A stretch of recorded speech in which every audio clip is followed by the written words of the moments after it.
So today's job is to replace the rear gravity sensors, which allow the auto leveling for the Xenon lakes to function. At the moment, I intermittently have a dashboard warning showing me that my auto leveling is not functioning. And whilst everything is fine, it's annoying to have that light on. So I'm going to replace the sensors and hopefully that will resolve the problem. You can see I currently have my car jacked up so that I can get underneath it, and I can show you where the sensors are meant to be. You see it there, that box.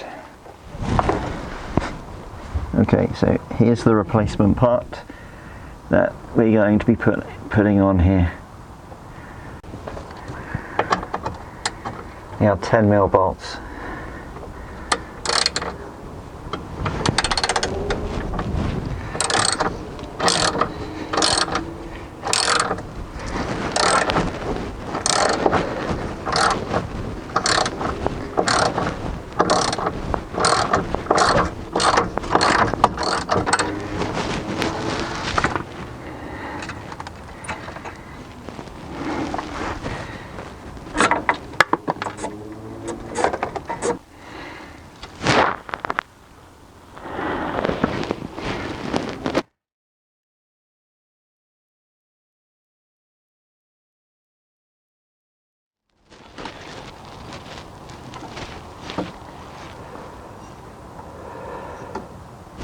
Okay, there we go.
Right, and that is the new sensor fitted.